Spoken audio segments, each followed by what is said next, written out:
അൽഹംദുലില്ലാഹ് പറയും.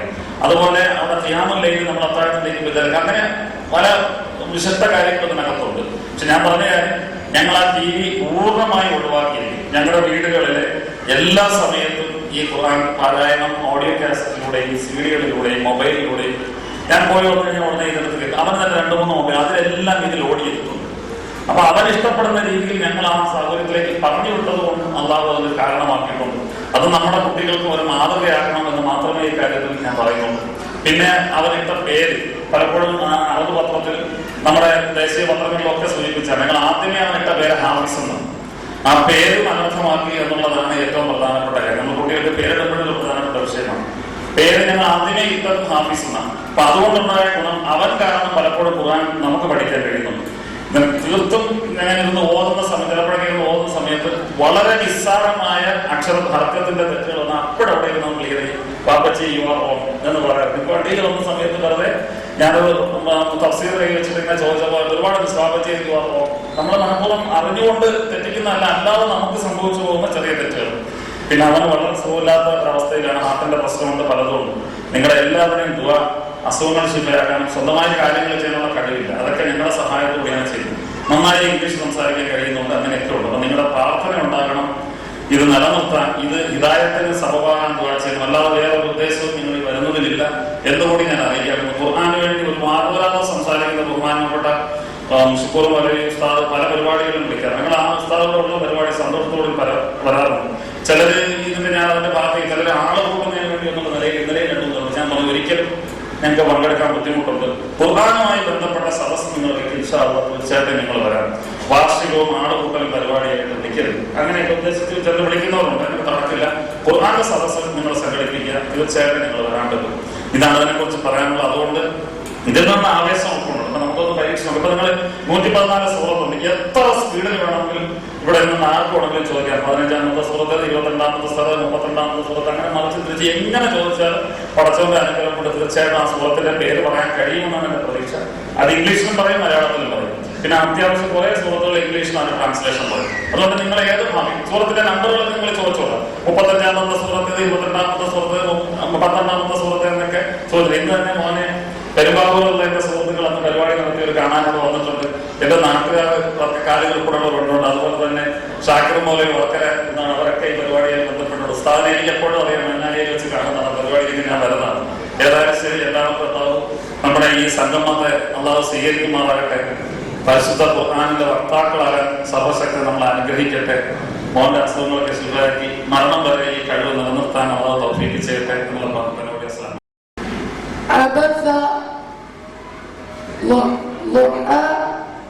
دخان عاديات علق عنكبوت عصر أعلى أعراف أحقاف ഇബ്രാഹിം തന്റെ പിതാവായ ആസറിനോട് പറഞ്ഞ സന്ദർഭം ശ്രദ്ധേയമാണ്. ചില ബിംബങ്ങളെയാണോ താങ്കൾ ദൈവങ്ങളായി സ്വീകരിക്കുന്നത്? തീർച്ചയായും താങ്കളും താങ്കളുടെ ജനതയും വ്യക്തമായ വഴികേടിലാണെന്ന് ഞാൻ കാണുന്നു. സൂറത്തിൽ കാണാം. സൂറത്തിന്റെ number 6. بسم الله الرحمن الرحيم وترى الملائكة من يسبحون بحمدهم وقضي بينهم بالحق وقيل الحمد. The angels on the throne exalt Allah. They said,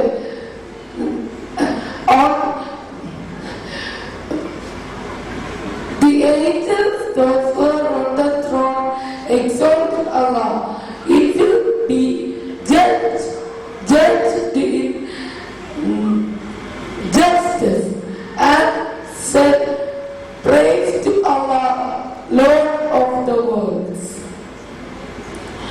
മലക്കുകൾ തങ്ങളുടെ രക്ഷിതാവിനെ സ്തുതിക്കുന്നതോടൊപ്പം കീർത്തനം ചെയ്ത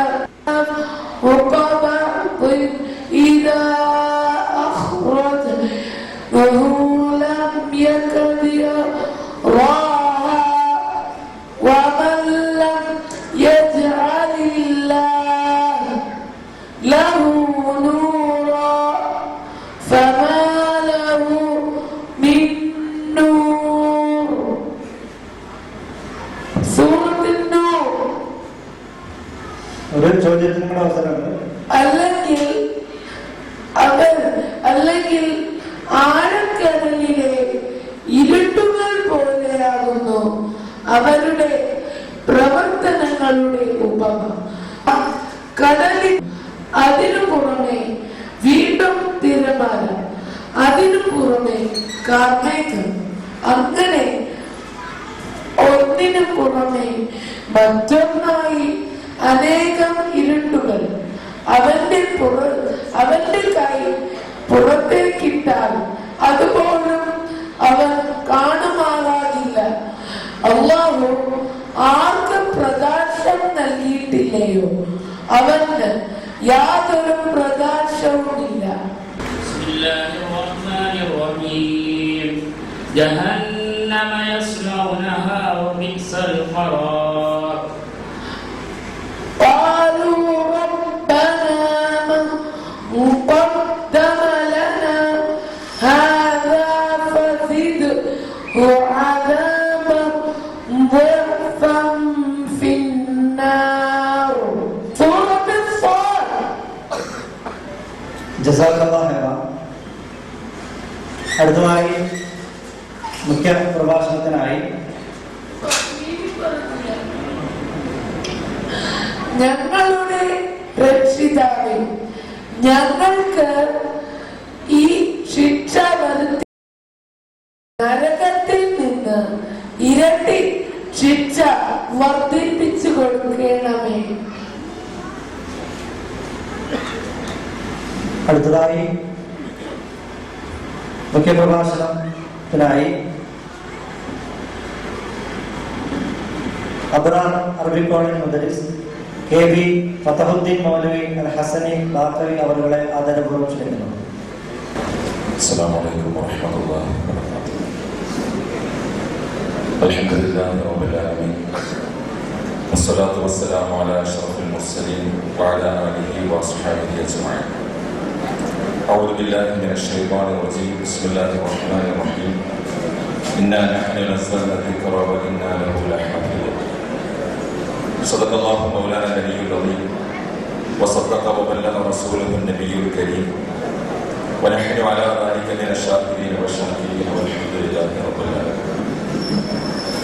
നമുക്കെല്ലാവർക്കും ദുനിയാവിലും ആഖിറത്തിലും വേണ്ടപ്പെട്ട ആദരണീയരായ മഹാനായ ശൈഖുനാ വഅദുൽ ഉസ്താദ് നമ്മുടെ ഈ മഹത്തായ വേദിയിൽ സംബന്ധിച്ചിട്ടുള്ള ബഹുമാന്യരായ ഉലമാക്കളെ, ഹാഫിളുകളെ, സ്നേഹമുള്ള ഉമറാക്കളെ, പ്രിയമുള്ള സുഹൃത്തുക്കളെ, സഹോദരങ്ങളെ, സഹോദരിമാരെ, രണ്ട് കാരണങ്ങൾ കൊണ്ട് എൻ്റെ സംസാരം ഒട്ടും നീട്ടിക്കൊണ്ടു പോകുവാൻ വിചാരിച്ചിട്ടില്ല. ഒന്നാമതായി,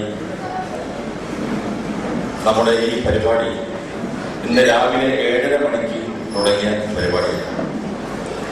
ഇവിടെ കൂടിയിരിക്കുന്ന ജനങ്ങളിൽ ഒരു 80% ആളുകളും രാവിലെ മുതൽ തന്നെ ഇവിടെ നടക്കുന്ന പരിപാടികൾ സജീവമായി സംബന്ധിച്ചുകൊണ്ടിരിക്കുന്നവരാണ്. പുരുഷന്മാരും സ്ത്രീകളും കുട്ടികളും എല്ലാം അങ്ങനെ തന്നെ. രാവിലെ 7:30 മണിക്ക് രജിസ്ട്രേഷൻ തുടങ്ങി 8 മണിക്ക് മത്സരങ്ങളും മറ്റു കാര്യങ്ങളും ഒക്കെ തുടങ്ങി ദീർഘമായ സമയം ഇവിടെ ഒരു പരിപാടിയുമായി ബന്ധപ്പെട്ട് നമ്മുടെ ഈ പരിപാടിയുടെ ഏറ്റവും പ്രധാനപ്പെട്ട ഭാഗമായ പ്രിയപ്പെട്ട ഹാഫിദ് മുഹമ്മദിന്റെ വളരെ അത്ഭുതകരമായ പരിശുദ്ധ ഖുർആനുമായി ബന്ധപ്പെട്ട കുട്ടിയുടെ ബന്ധവും ഹിഫ്ളും നേരിട്ട് കണ്ട് അനുഭവിച്ച് ഇരിക്കുന്ന ഒരു സന്ദർഭത്തിലാണ് നാം എല്ലാവരും ഉള്ളത്. അപ്പൊ ഇനി വീണ്ടും ഈ മജ്‌ലിസ് നീട്ടിക്കൊണ്ട് പോവുക എന്നത് ഒട്ടും അനുയോജ്യമല്ല എന്ന് ഈ വിനീതൻ മനസ്സിലാക്കുകയാണ്. അതോടൊപ്പം രണ്ടാമതായി നമ്മുടെ ഈ അത്ഭുതങ്ങളും ഖുർആനിന്റെ പ്രത്യേകതകളും പരിശുദ്ധമായ ഖുർആനിനോട് നാം സ്വീകരിക്കേണ്ട ഉത്തരവാദിത്തങ്ങളും അതിനോട് പാലിക്കേണ്ട മര്യാദകളും എല്ലാം വളരെ നൽകിക്കൊണ്ട് ആദരവായ ഷെയ്ഖുന അവர்களுം അതുപോലെ തന്നെ ബഹുമാനപ്പെട്ട ബഷീർ ഉസ്താദ് അവர்களுം ഒക്കെ നമുക്ക് ഉപദേശങ്ങൾ നൽകി കഴിഞ്ഞു. അപ്പൊ ഈ പറയപ്പെട്ട വിഷയങ്ങളെല്ലാം നാം നമ്മുടെ ജീവിതത്തിൽ ശ്രദ്ധയോടെ പകർത്തുന്ന ഒരു അവസ്ഥ നമ്മുടെ ഭാഗത്ത് നിന്ന് ഉണ്ടാകണം എന്ന് മാത്രമാണ് ഈ വൈകിയ സന്ദർഭത്തിൽ എന്നോടും നിങ്ങളോടും പ്രത്യേകമായി ഓർമ്മിപ്പിക്കാറ്. ചില വേദികളിൽ അല്ലെങ്കിൽ ചില പരിപാടികൾക്ക് നാം സംബന്ധിക്കുമ്പോൾ നമ്മുടെ മനസ്സിനെ ആ പരിപാടി വല്ലാതെ സ്വാധീനിക്കും എന്നത് പലപ്പോഴും നമുക്ക് അനുഭവത്തിലൂടെ മനസ്സിലാവുന്ന ഒരു സത്യമാണ്. ഈ പരിപാടി അങ്ങനെ ഒരു പരിപാടിയാണ്. ഒരുപക്ഷെ ഇതുപോലെയോ അല്ലെങ്കിൽ ഇതിനേക്കാൾ വലിയോ ആൾക്കൂട്ടങ്ങളുള്ള പരിപാടികളിൽ നാം സംബന്ധിച്ചിട്ടുണ്ടാകും. പക്ഷേ ഇന്നിവിടെ നടന്ന ഈ പരിപാടി നമ്മുടെ മനസ്സിനെ വല്ലാതെ പിടിച്ച് കുലുക്കിയ, നമ്മുടെ മനസ്സിനെ വല്ലാതെ സ്വാധീനിച്ച ഒരു പരിപാടിയാണ്. മർഹൂം ചന്ദ്രൻ ഇബ്രാഹിം ഉസ്താദ് അവരെ സ്മരിച്ചുകൊണ്ട്, അദ്ദേഹത്തെ ഓർമ്മിച്ചുകൊണ്ട്, അദ്ദേഹത്തിന്റെ ദീനിയായ സേവനങ്ങളെ സ്മരിച്ചുകൊണ്ട്, അതോടൊപ്പം തന്നെ അദ്ദേഹം നമ്മുടെ ഈ നാട്ടിൽ നടത്തിയ വലിയ ദീനിയായ സേവനങ്ങളെ സ്മരിച്ചുകൊണ്ട്, അങ്ങനെയൊക്കെ അദ്ദേഹത്തെ കുറിച്ചുള്ള ഒരിക്കലും മരിക്കാത്ത ഓർമ്മകൾ, അദ്ദേഹം നമ്മിൽ നിന്ന് വിട പറഞ്ഞു പോയെങ്കിൽ പോലും അദ്ദേഹത്തെ സംബന്ധിച്ച് ഒരിക്കലും മരിക്കാത്ത, ഒരിക്കലും അസ്തമിക്കാത്ത ഓർമ്മകൾ നമ്മുടെ മനസ്സിൽ വാരി നിറച്ചുകൊണ്ട് കോരിയിട്ടുകൊണ്ടാണ് യഥാർത്ഥത്തിൽ ഈ മജ്‌ലിസിന്റെ രാവിലെ മുതൽ തന്നെ നടന്നു വരുന്നത്. ഇപ്പോഴും അങ്ങനെ തന്നെയാണ്. നമ്മുടെ ഒക്കെ മനസ്സിൽ അങ്ങനെ ഒരു ചിന്ത, അദ്ദേഹത്തെ സംബന്ധിച്ചുള്ള വല്ലാത്ത ഓർമ്മ നിഴലിച്ചു നിൽക്കുന്ന ഒരു അവസ്ഥയിലാണ് നാം എല്ലാവരും ഉള്ളത്. ഈ കുമ്മനം എന്ന് പറയുന്ന ഈ പ്രദേശം അല്ലെങ്കിൽ അതിന്റെ ചുറ്റുഭാഗത്തുള്ള പ്രദേശങ്ങളുമായി ഞങ്ങൾക്കൊക്കെ വളരെ ഏറെ ബന്ധമുണ്ട്, പല നിലയിലും ബന്ധമുണ്ട്. ബഹുമാനപ്പെട്ട ഇബ്രാഹിം ഉസ്താദ് അവர்களுമായുള്ള ഞങ്ങളുടെയൊക്കെ ബന്ധം പോലെ തന്നെ നിങ്ങളുടെ അടുത്ത പ്രദേശമായ ശരീഅത്തിലും മറ്റും സേവനമനുഷ്ഠിച്ചിരുന്ന ബഹുമാനപ്പെട്ട നിങ്ങൾക്കിടയിൽ സാധാരണ പണ്ഡിത ഉസ്താദ് എന്ന് പറയപ്പെടുന്ന ബഹുമാനപ്പെട്ട മർഹൂം മുഹമ്മദ് ഉസ്താദ് അവர்கள், ഈ വിനീതന്റെ മാമയാണ് അദ്ദേഹം. അതായത് എന്റെ ഭാര്യയുടെ പിതാവാണ്. മഹാനായ ഷെയ്ഖുന ഉസ്താദ് അവരുടെ മരുമകൻ, മകളുടെ ഭർത്താവ്.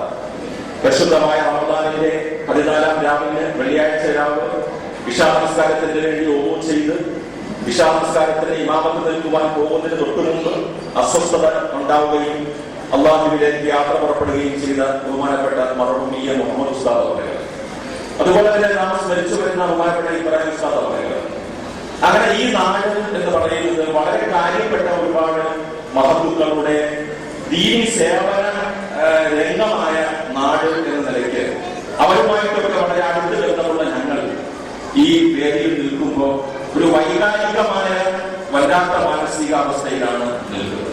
മറുപടി ഇബ്രാഹിം ഉസ്താദ് അവர்களுമായി എനിക്ക് വളരെ ചെറിയ പ്രായം മുതൽ തന്നെ നല്ല ബന്ധമുണ്ട്. അദ്ദേഹം പള്ളിക്കുത്തിയിൽ കുറെ കാലം, ഞാൻ താമസിക്കുന്ന പ്രദേശമായ പള്ളിക്കുത്തിയിൽ അദ്ദേഹം കുറെ കാലം താമസിച്ചിരുന്നു. ഒരു പ്രാവശ്യം ഹജ്ജ് വേളയിൽ അദ്ദേഹവുമായി ഹജ്ജിന്റെ അമലുകൾ ആദ്യം മുതൽ അവസാനം വരെ അദ്ദേഹത്തോടൊപ്പം തന്നെ അനുഷ്ഠിക്കുവാനുള്ള ഒരു അവസരം ലഭിച്ചിട്ടുണ്ട് 2000-ൽ. ആ സമയത്ത് എന്നോടൊപ്പം എന്റെ ഒരു സുഹൃത്ത് ഉണ്ടായിരുന്നു, വേങ്ങരയുള്ള അബൂബക്കർ ഹാജി എന്ന് പറയുന്ന അദ്ദേഹം ഒരു സ്കൂളിലെ ഹെഡ് മാസ്റ്ററായിരുന്നു. അദ്ദേഹം താടി പഠിച്ചിരുന്നു. ഞാൻ അദ്ദേഹവുമായി ഹജ്ജ് വേളയിൽ പരിചയപ്പെട്ട സമയം മുതൽ തന്നെ അദ്ദേഹത്തോട് ഞാൻ താടി നിങ്ങൾ പഠിക്കേണ്ട, താടി വളർത്തരുത് എന്ന് അദ്ദേഹത്തോട് പറയുമായിരുന്നു. പക്ഷെ അദ്ദേഹം അത് അങ്ങനെ കാര്യമായി ഗൗരവിക്കാതെ എന്തോ ഒരു രസത്തിന് അത് പറയുമ്പോൾ ഒരു തമാശ പോലെ അദ്ദേഹം ചിരിച്ച് പോവുകയാണ് ചെയ്തത്. ഹജ്ജ് എല്ലാം കഴിഞ്ഞ് മദീനയിൽ വെച്ച് ഞാൻ ഇബ്രാഹിം ഉസ്താദ് അവരെ കണ്ടപ്പോ ഈ അബൂബക്കർ ഹാജിയോട് ഞാൻ പറഞ്ഞു, അദ്ദേഹം ഞങ്ങളുടെ നാട്ടിലെ വളരെ കാര്യപ്പെട്ട ഒരു കാര്യമാണ്, നമുക്ക് അദ്ദേഹത്തെ ഒന്ന് കണ്ട് അദ്ദേഹത്തോട് ദുആ കൊണ്ട് വസീയത്ത് ചെയ്യാം എന്ന് പറഞ്ഞാൽ ഈ അബൂബക്കർ ഹാജിയെ കൂട്ടി ബഹുമാനപ്പെട്ട മർഹൂം ചന്ദ്രൻ ഇബ്രാഹിം ഉസ്താദ് അവരെ കാണാൻ വേണ്ടി ഞാൻ വളരെ സന്തോഷത്തോടു കൂടി അബൂബക്കർ ഹാജി അദ്ദേഹത്തിന്റെ അടുക്കലേക്ക് കൊണ്ട് ചെന്നിട്ട് ഇദ്ദേഹം ഞങ്ങളോടൊപ്പം ഹജ്ജിനുള്ള വേങ്ങര, കോഴിക്കോട് വേങ്ങരയുള്ള എന്റെ സുഹൃത്ത് അബൂബക്കർ ഹാജിയാണ്, സ്കൂളിലെ ഹെഡ് മാസ്റ്ററാണ് എന്ന് പരിചയപ്പെടുത്തിയപ്പോ അബൂബക്കർ ഹാജിയുടെ മുഖത്ത് ബഹുമാനപ്പെട്ട ചന്ദ്രൻ ഇബ്രാഹിം ഉസ്താദ് അവരെ നോക്കിയിട്ട് വളരെ ദേഷ്യത്തിൽ മുഖം തിരിച്ചിട്ട് പറഞ്ഞു, ആദരവായി സയ്യിദുനാ റസൂലുള്ളാഹി സ്വല്ലല്ലാഹു അലൈഹി വസല്ലം തങ്ങളുടെ പുണ്യ മദീനയിൽ വന്നിട്ട് നബി സല്ലല്ലാഹു അലൈഹി വസല്ലം തങ്ങളുടെ സുന്നത്തിന് ഖിലാഫ് ചെയ്തുകൊണ്ട് നിങ്ങൾ എന്റെ അടുക്കലേക്ക് വരണ്ട എന്ന് ബഹുമാനപ്പെട്ട ഇബ്രാഹിം ഉസ്താദ് അവരുടെ അദ്ദേഹത്തിന്റെ മുഖത്ത് നോക്കി പെട്ടെന്ന് ഇങ്ങനെ മുഖം തിരിച്ചിട്ട് പറഞ്ഞു. യഥാർത്ഥത്തിൽ ആ ഒരു ഒറ്റ വാക്ക് അദ്ദേഹത്തിന്റെ മനസ്സിൽ വല്ലാതെ മാറ്റം വരുത്തി. പിന്നെ അദ്ദേഹം ആ താടി പഠിച്ചിട്ടില്ല. ഇപ്പോഴത്തെ ഈ പെരുന്നാളിന് എന്നെ അദ്ദേഹം വിളിച്ചപ്പോൾ വിശേഷങ്ങൾ പറഞ്ഞ കൊടുത്ത് 12 വർഷമായിപ്പോ 12 വർഷത്തിന് ശേഷം അദ്ദേഹം ഈ കഴിഞ്ഞ പെരുന്നാളിന് എന്നെ വിളിച്ചപ്പോഴും അദ്ദേഹം പഴയ 12 വർഷം മുമ്പുള്ള ഹജ്ജിന്റെ ഓർമ്മകൾ അദ്ദേഹം അയവിറക്കിയപ്പോൾ ബഹുമാനപ്പെട്ട ചന്ദ്രൻ ഇബ്രാഹിം ഉസ്താദ് അവരുടെ അടുക്കൽ വെച്ചുണ്ടായ ആ സംഭവവും അതിനുശേഷം ഞാൻ ഇതുവരെയും താടി വലിച്ചിട്ടില്ല എന്ന സന്തോഷ വാർത്തയും അദ്ദേഹം അറിയിക്കുകയാണ് ചെയ്തത്. ചില വലിയ വലിയ മഹാന്മാരും മഹത്തുക്കളായ ആളുകൾ അവരുടെ ഒരു ചെറിയ വാക്യങ്ങൾ ഒരു ചെറിയ നോട്ടത്തിലും തന്നെ മനുഷ്യ സ്വഭാവത്തെ മാറ്റിയെടുക്കുവാൻ സാധിക്കും എന്നതിന്റെ വളരെ കൃത്യമായ ഉദാഹരണമായിരുന്നു ആ സംഭവങ്ങളൊക്കെ. ഞാൻ ഒരിക്കൽ അദ്ദേഹവുമായി ചന്ദ്രൂരിൽ വീടെന്ന് എനിക്ക് ഓർമ്മയില്ല, ഏതോ ഒരു വീട്ടിൽ അദ്ദേഹത്തോടൊപ്പം ഞാൻ ഇങ്ങനെ ഒരു പറമ്പിലൂടെ നടന്നു പോകുമ്പോ ഈ ചൊരയ്ക്ക എന്ന് പറയുന്ന ഒരു പച്ചക്കറി അദ്ദേഹം ഇങ്ങനെ പറിച്ച് ഒരെണ്ണം ഒടിച്ച് എന്റെ കഴിക്കാൻ തന്നു. സ്വാഭാവികമായും പച്ചയ്ക്ക് കഴിക്കാൻ പ്രയാസമുള്ളത് കൊണ്ട് എനിക്കത് വേണ്ടാന്ന് പറഞ്ഞു. അതേപോലെ ദേഷ്യത്തിൽ പറഞ്ഞു, ആദരവായ സയ്യിദുനാ റസൂലുള്ളാഹി സ്വല്ലല്ലാഹു അലൈഹി വസല്ലം തങ്ങൾക്ക് ഇഷ്ടമുള്ള പച്ചക്കറിയാണിത്, നീ അത് വേണ്ടാന്ന് പറയുകയാണോ എന്ന് പറഞ്ഞുകൊണ്ട് അദ്ദേഹം എന്നെ കൊണ്ട് നിർബന്ധിച്ച് അത് ഭക്ഷിപ്പിക്കുന്ന അവസ്ഥയുണ്ടാവുകയാണ് ചെയ്തത്. അപ്പൊ ഏറ്റവും ചെറിയ കാര്യങ്ങൾ മുതൽ ഏറ്റവും വലിയ വിഷയങ്ങൾ വരെ വളരെ കൃത്യമായ നിലയ്ക്ക് അല്ലാഹുവിന്റെ പരിശുദ്ധ ദീനിന്റെ നിയമങ്ങളെ പൂർണ്ണമായും പാലിച്ച് ജീവിച്ച വലിയ മഹാനായിരുന്നു ബഹുമാനപ്പെട്ട ചന്ദ്രൻ ഇബ്രാഹിം ഉസ്താദ് അവറുകൾ. അദ്ദേഹത്തെ സ്മരിക്കുന്ന, അദ്ദേഹത്തിന്റെ പേരിൽ സംഘടിപ്പിക്കപ്പെട്ട ഒരു ഫൗണ്ടേഷന്റെ നേതൃത്വത്തിൽ നടന്ന ഒരു ഖുർആൻ വിരുന്ന് അല്ലെങ്കിൽ ഖുർആൻ പാരായണ മത്സര പരിപാടി, അതുമായി ബന്ധപ്പെട്ട വേദി എന്നൊക്കെ പറയുമ്പോൾ സ്വാഭാവികമായും നമുക്ക് എല്ലാവരും മനസ്സ് നിറഞ്ഞ് പങ്കെടുത്തു പോകുന്ന ഒരു പരിപാടിയാണ്. ഇന്നിവിടെ കൂടിയിരിക്കുന്ന എല്ലാവരുടെയും മനസ്സിനകത്തൊരു നിറഞ്ഞ ഇബദ്ദത്താണ്. ഇബദ്ദത്ത് എന്ന് പറഞ്ഞാൽ എന്താ? ഒരു നിഅമത്ത് കാണുമ്പോ അതുപോലൊരു നിഅമത്ത് നമുക്കും ഉണ്ടായെങ്കിൽ എന്ന് ആഗ്രഹിക്കുന്നതിനാണ് ഇബദ്ദത്ത് എന്ന് പറയുന്നത്. ആദരവായ സയ്യിദുനാ റസൂലുള്ളാഹി സ്വല്ലല്ലാഹു അലൈഹി വസല്ലം തങ്ങൾ പറഞ്ഞു, ലാ ഹസദ ഇല്ലാ ഫിത്നതൈൻ. 2 കാര്യങ്ങളിലല്ലാതെ ഇബദ്ദത്തില്ല, 2 കാര്യങ്ങളിലല്ലാതെ ഹസദില്ല അഥവാ ഇബദ്ദത്തില്ല. 2 വിഷയങ്ങൾ മാത്രമാണ് നാം കാണുമ്പോൾ നമുക്കും അങ്ങനെ ആയെങ്കിൽ നന്നായിരുന്നു, നമുക്കും അങ്ങനെ ആയെങ്കിൽ കൊള്ളാമായിരുന്നു എന്ന് മനസ്സുകൊണ്ട് ആഗ്രഹിച്ചു പോകുന്ന 2 കാര്യങ്ങളാണ്. ആ 2 കാര്യങ്ങൾ ഏതൊക്കെയാണ്? ആദരവായ സയ്യിദുനാ റസൂലുള്ളാഹി സ്വല്ലല്ലാഹു അലൈഹി വസല്ലം തങ്ങൾ പറഞ്ഞു, റജുലുൻ ആതാഹുല്ലാഹു മാലൻ ഫസല്ലതഹു അലാ ഹലകതിഹി ഫീ സബീലില്ലാഹി. ഒരു മനുഷ്യന് അല്ലാഹു സുബ്ഹാനഹു വ തആല സമ്പത്ത് നൽകി, ആ സമ്പത്ത് അല്ലാഹുവിന്റെ മാർഗ്ഗത്തിൽ ശക്തമായി ചെലവഴിക്കുവാൻ കുറേശ്ശെ അല്ല, ഫസല്ലതഹു അലാ ഹലകതിഹി എന്നാണ്, വളരെ കൂടുതലായി അല്ലാഹുവിന്റെ മാർഗ്ഗത്തിൽ ചെലവഴിക്കുവാനുള്ള ഒരു സാഹചര്യം കൂടെ, ഒരു തൗഫീഖ് കൂടെ ഒരു മനുഷ്യൻ അല്ലാഹു സുബ്ഹാനഹു വ തആല നൽകിയാൽ അത് കാണുന്ന അറിയുന്ന ഏത് മനുഷ്യനും അവിടെ ഒരു ഇബദ്ദത്ത് വയ്ക്കുവാൻ, പടച്ചവനെ നമുക്കും അതുപോലത്തെ ഒരു അവസ്ഥ ഉണ്ടായെങ്കിൽ എന്ന് ആഗ്രഹിക്കുവാൻ ന്യായമായ ഒരു കാരണമുണ്ടെന്ന് ആദരവായ സയ്യിദുനാ റൂഹുനാ ഫിദാ സയ്യിദുനാ റസൂലുള്ളാഹി സ്വല്ലല്ലാഹു അലൈഹി വസല്ലം തങ്ങൾ പറയുന്നു. നമ്മുടെ ഈ പരിപാടിയുടെ സ്വാഗതം ആശംസിച്ചപ്പോ സ്വാഗത പ്രാസംഗികൻ പറഞ്ഞു ഈ പരിപാടിയുടെ സംഘാടന രീതിയെ സംബന്ധിച്ച്. ഒരു മനുഷ്യൻ, നമ്മുടെ ഈ നാട്ടുകാരനായ ഒരു സുഹൃത്ത്, പരിശുദ്ധ ഖുർആനോടുള്ള അങ്ങേയറ്റത്തെ സ്നേഹവും താല്പര്യവും കൊണ്ട് ഒരുപാട് പൈസ മുടക്കി ഒറ്റയ്ക്ക് ഇന്ന് നടന്ന ഈ പരിപാടി, ഇതുമായി ബന്ധപ്പെട്ട അനുബന്ധ പരിപാടികൾ, ഈ പരിപാടികളുടെ മുഴുവൻ ചെലവും ഞാൻ തന്നെ വഹിച്ചുകൊള്ളാം എന്ന് പറഞ്ഞുകൊണ്ട് ഒരു നിലയ്ക്കും അതിന്റെ ശുഹ്റത്തോ അല്ലെങ്കിൽ ആ വിവരങ്ങളോ ആരും അറിയാതെ, വേദിയിൽ പോലും അദ്ദേഹം സമ്മതിക്കാതെ അദ്ദേഹത്തിന്റെ പൈസ കൊണ്ട് ഇത്ര വലിയ ഒരു പരിപാടി സംഘടിപ്പിക്കുന്ന കാര്യം അറിയുമ്പോ പരിശുദ്ധ ഹദീസിൽ പറഞ്ഞ ആ ഒരു ഇബദ്ദത്ത് നമ്മുടെ മനസ്സിനകത്തേക്ക് ഓടി വരികയാണ്. രണ്ടാമത്തെ ഇബദ്ദത്ത് എന്താ? ഇന്ന് രാവിലെ മുതൽ ഇവിടെ ഒരുപാട് കുട്ടികൾ ഹാഫിളീങ്ങളായ, അല്ലാഹുവിന്റെ അനുഗ്രഹം കൊണ്ട് ഖുർആൻ മനഃപ്പാഠമാക്കിയ ഒരുപാട് ഹാഫിളീങ്ങൾ, അവർ വിശുദ്ധ ഖുർആനിന്റെ ഏത് ഭാഗവും പാരായണം ചെയ്യുവാൻ ആവശ്യപ്പെടുമ്പോൾ അവർ ഓതുകയും അത് കേൾക്കുകയും ചെയ്തെന്ന അവസാനം നമ്മുടെ ഈ വേദിയുടെ അവസാന ഭാഗത്ത് അത്ഭുത ബാലൻ എന്ന് യഥാർത്ഥത്തിൽ പറയാൻ സാധിക്കും വിധം അദ്ദേഹത്തിന്റെ പിതാവ് ആ കുട്ടിയെ കുറിച്ച് ഇവിടെ പരിചയപ്പെടുത്തിയപ്പോഴാണ് ശരിക്കും നമുക്ക് ആ കുട്ടിയുടെ ശരിയായ അവസ്ഥ മനസ്സിലാക്കാൻ സാധിച്ചത്. ഞാൻ മുമ്പൊരിക്കൽ തിരുവനന്തപുരത്ത് വെച്ച ഒരു പരിപാടിയിൽ നമ്മുടെ ഹാഫിദ് മുഹമ്മദ് എന്ന നമ്മുടെ പ്രിയപ്പെട്ട കുട്ടിയുടെ ഈ ഒരു പരിപാടി ഞാൻ ശ്രമിച്ചിട്ടുണ്ട്. പക്ഷെ അതിന്റെ ആമുഖമായി പറയപ്പെട്ട വിഷയം ഞാൻ ഇന്ന് കേൾക്കുന്നേ ഉള്ളൂ. ആ ഒരു ഹാഫിദ് മുഹമ്മദിന്റെ പരിപാടിയിലൂടെ നാം കേട്ടപ്പോ യഥാർത്ഥത്തിൽ നാം മനസ്സ് നിറഞ്ഞ് ഇബദ്ദത്ത് വെച്ച് പോവുകയാണ്. നമുക്കും അല്ലാഹുവിന്റെ വിശുദ്ധ ഖുർആൻ ഓതുകയും വിശുദ്ധ